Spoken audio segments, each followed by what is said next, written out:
Hey there, I'm Steve, and welcome to Jamsin Entertainment, and welcome to the conversation. Just before we get started, there are many ways you can help the channel out. You can like and subscribe so you never miss the conversation, but most importantly, please share this video. Get the word out there that there's a community where we can talk about all the things that we love. Today on Throwback Thursday, we're starting the Man with No Name series, A Fistful of Dollars. Starring Clint Eastwood. I'm not sure, but this could be the first spaghetti western I've ever watched. Unless all westerns back in the 60s were spaghetti westerns. I don't know.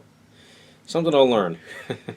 That's one of the things I like about these older movies. I'm learning quite a bit from them. Such as, now I know for a fact that Fistful of Dollars was indeed inspired by Yojimbo. It's not like an exact copy of it. It definitely is its own story, but there are a lot of similar scenes. The story is similar, but it's also very different. It opens up far better than Yojimbo. I actually prefer this over Yojimbo because the issues that I mentioned in that review are cleaned up in this one. They do a better job of introducing the characters and utilizing them. But the opening is pretty cool. It has this animated opening credits. It's an overture showcasing the action you'll see in the movie. And then it opens up with Clint Eastwood. They just call him Joe in the movie, but actually, yeah, he doesn't say his name. He gets named by the people in the town that he wanders into. But he enters the frame, and similarly to how Sanjuro enters the frame in Yojimbo. But this is not going to be a comparison story. It's just to start, it's going to be.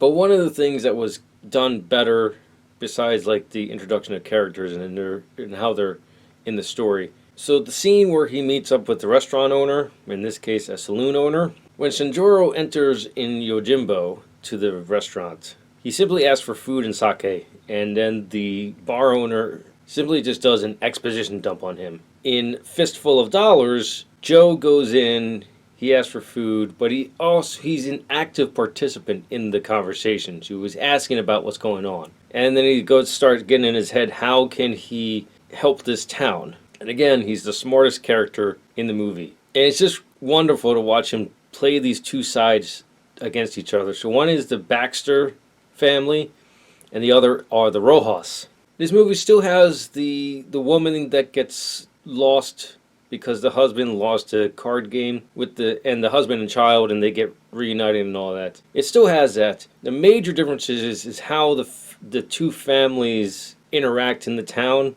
and how Joe plays them against each other, and how he plays them, period. And it's interesting seeing a Western that was inspired from a samurai film because of the two different weapons that they use. Now, I know in Yojimbo, the one guy had a 6-shooter, but this one, everyone has guns.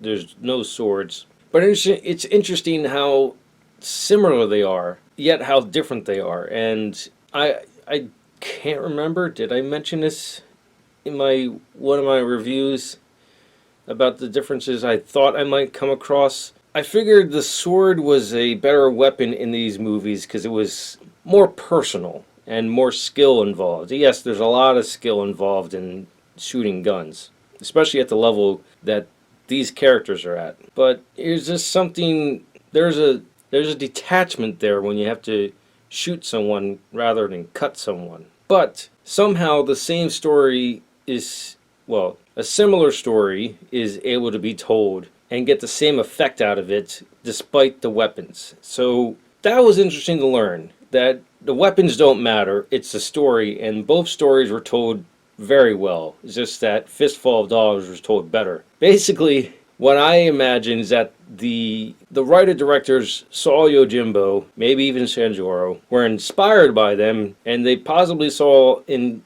Yojimbo the little flaws that I saw, and like, we can fix that up a bit. And they did, and the movie's just great. I loved this movie from the first 10 minutes of it. It was just a really fun movie to watch. And Fistful of Dollars is where you get the famous bulletproof vest scene that I'm sure all of us have watched played out in Back to the Future 2. and 3. They use it in Back to the Future 2 to foreshadow Back to the Future 3. Just a little side note. I really enjoyed myself with the first movie in the Man with No Name series. I have an older DVD box set of the trilogy. I'm going to recommend, well, so far I'll recommend you can get Fistful of Dollars on Blu-ray, because I haven't seen the other 2 movies. I think I've seen the end of The Good, the Bad, and the Ugly. I'm probably going to enjoy myself with a fistful more and The Good, the Bad, and the Ugly. So far we're looking at a Blu-ray collection set. Right now, if you do buy them individually, I would suggest you get this one on Blu-ray. This Saturday, I'm joined by my friend Jen on the podcast. We're going to be talking about film and our love of it. And she actually has a degree in how to take care of film. So it's going to be really educational talking to Jen. Let me know in the comments below your thoughts on A Fistful of Dollars and the Man with No Name trilogy in general. If you like what you saw, like it. If you think other people like it, share it. If you really liked it, hit the subscribe button. Thank you for watching and live your imagination.